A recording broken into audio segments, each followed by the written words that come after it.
প্রাচীন ভারতীয় আর্য ভাষা ও তার বৈশিষ্ট্য। প্রাচীন ভারতীয় আর্য ভাষার আনুমানিক বিস্তৃতি হল 1500 খ্রিস্টপূর্বাব্দ থেকে 600 খ্রিস্টপূর্বাব্দ পর্যন্ত।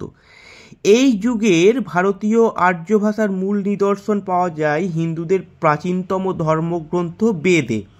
বেদ 4টি: ঋক, সাম, যজু এবং অথর্ব। প্রত্যেক বেদের আবার 4টি অংশ: সংহিতা, ব্রাহ্মণ, উপনিষদ এবং আরণ্যক। বৈদিক যুগের ভারতীয় আর্য ভাষাই হল প্রাচীন ভারতীয় আর্য ভাষার অবিমিশ্র অবিকৃত নিদর্শন।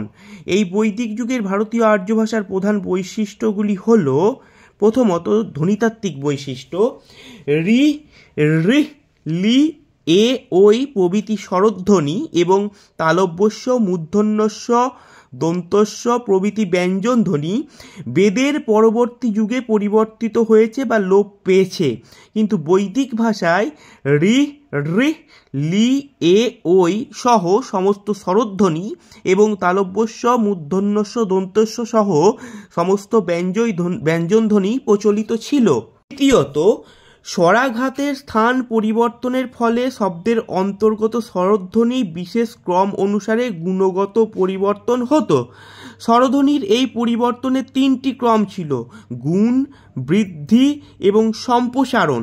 স্বরধ্বনি অবিকৃত থাকলে তাকে গুণ বলে, যেমন সপ ধাতু থেকে জাত স্বপ্ন শব্দে অ স্বরধ্বনিটি অবিকৃত আছে। স্বরধ্বনি দীর্ঘ হয়ে গেলে তাকে বৃদ্ধি বলে, যেমন সপ ধাতু থেকে জাত সাপ শব্দে অ স্বরধ্বনি দীর্ঘ হয়ে আ হয়েছে। স্বরধ্বনি যখন ক্ষীণ হয়ে লোপ পেয়ে যায় এবং তার ফলে শব্দের অন্তর্গত রি, র, ব ধ্বনির স্থানে যথাক্রমে র, ই, হ্রস্বউ আসে, তখন এই পরিবর্তনকে সম্প্রসারণ বলে। যেমন সপ ধাতু থেকে জাত সুপ্ত শব্দে সপ ধাতুর অ ধ্বনিটি লোপ পেয়েছে এবং তার ফলে ব ধ্বনিটি অপরিবর্তিত হয়ে সুপ্ত শব্দে উ ধ্বনি হয়ে গেছে।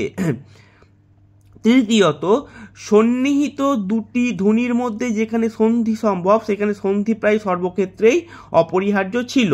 চতুর্থত, বিভিন্ন যুক্ত ব্যঞ্জনের স্বচ্ছন্দ ব্যবহার প্রচলিত ছিল, যেমন ক্র, ক্ল, কয়ে তয়ে, কয়ে তয়ে রি, কয়ে মূর্ধন্যস্বয়ে আকার, ময়ে রেপ, দন্তেন্নয়ে ধয়ে রেপ, দয়ে ধয়ে রেপ, মূর্ধন্যস্বয়ে টয়ে রফলা ইত্যাদি। কিন্তু পরবর্তীকালে মধ্য ভারতীয় আর্যে অনেক যুক্ত ব্যঞ্জন সমীভূত হয়েছে এবং আরও পরে নব্য ভারতীয় আর্যে একক ব্যঞ্জনে পরিণত হয়েছে। মূল ইন্দো ইউরোপীয় ভাষা থেকে জাত গ্রিক, লাতিন প্রভৃতি ভাষার তুলনায় প্রাচীন ভারতীয় আর্য ভাষায় মূল ইন্দো ইউরোপীয় ভাষার রূপতাত্ত্বিক বৈশিষ্ট্যগুলি অনেক বেশি রক্ষিত রয়েছে। 1 নাম্বার, মূল ইন্দো ইউরোপীয় ভাষায় 3টি বচন, একবচন, দ্বিবচন, বহুবচন প্রাচীন ভারতীয় আর্য ভাষায় প্রচলিত ছিল। দ্বিতীয়ত, মূল ইন্দো ইউরোপীয় ভাষার মতো প্রাচীন ভারতীয় আর্য ভাষাতেও 8টি কারক ছিল: কর্তৃকারক, কর্মকারক, করণকারক, সম্প্রদানকারক, অপাদানকারক, সম্বন্ধপদ, অধিকরণকারক এবং সম্বোধন পদ। তৃতীয়ত, মূল ইন্দো ইউরোপীয় ভাষার মতো প্রাচীন ভারতীয় আর্য ভাষায় 3 প্রকার লিঙ্গ ছিল: পুংলিঙ্গ, স্ত্রীলিঙ্গ এবং কিবলিঙ্গ। এই লিঙ্গভেদ প্রকৃতি নির্দিষ্ট লিঙ্গভেদ অনুসারে ছিল না, অর্থাৎ শব্দের অর্থের উপরে লিঙ্গ নির্ভর করত না। এই লিঙ্গভেদ ছিল ব্যাকরণগত, অর্থাৎ বিশেষ বিশেষ শব্দের লিঙ্গ ব্যাকরণে নির্দিষ্ট থাকত।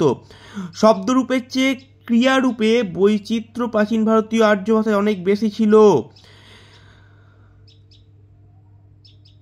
চতুর্থত, ক্রিয়ারূপ 2 পদে বিভক্ত ছিল, অর্থাৎ ক্রিয়া বিভক্তির 2 রকম রূপ ছিল: পরস্মৈ পদ, আত্মনেপদ। পঞ্চমত, প্রাচীন ভারতীয় আর্যে 3 পুরুষে উত্তম পুরুষ, মধ্যম পুরুষ এবং প্রথম পুরুষ ক্রিয়ার রূপ পৃথক হতো। প্রত্যেক পুরুষের আবার 3 বচনে, একবচন, দ্বিবচন, বহুবচন ক্রিয়ারূপের পার্থক্য হতো। এরপর নেক্সট পয়েন্ট, প্রাচীন ভারতীয় আর্য ভাষায় ক্রিয়ার 5 কাল প্রচলিত ছিল। এগুলি হলো লট, long, Litt, Litt, লুং।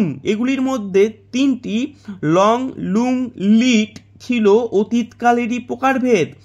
Next point, বৈদিক ক্রিয়ার 5টি ভাব ছিল: অভিপ্রায়, নিবন্ধ, নির্দেশক, সম্ভাবক এবং অনুজ্ঞা।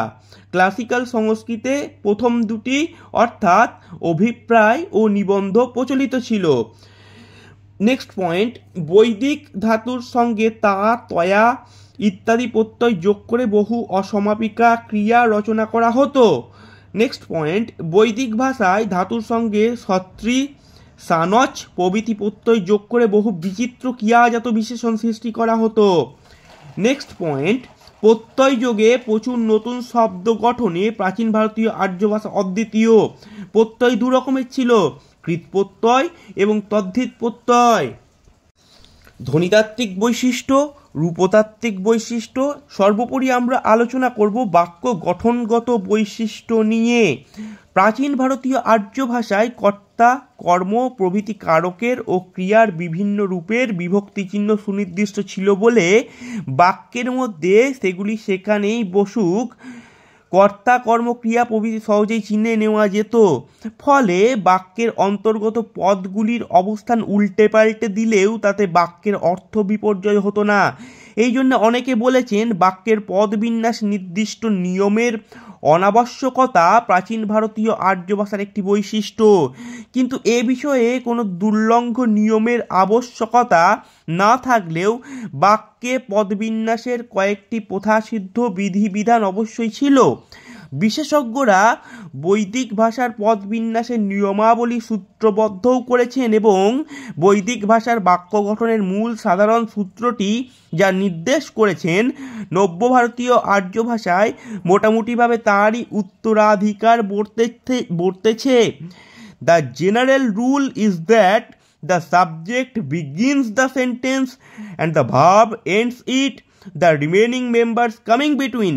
The verb occasionally moves to the beginning of the sentence when it is strongly emphasized. As regards the cases, the accent is placed immediately before the verb. অর্থাৎ বাক্যে সাধারণ কর্তা প্রথমে বসে ক্রিয়া শেষে। যখন ক্রিয়ার উপরে বিশেষ জোর দেওয়া হয় তখন ক্রিয়া বাক্যের প্রথমে চলে আসে। কর্ম সাধারণত ক্রিয়ার ঠিক আগে বসে।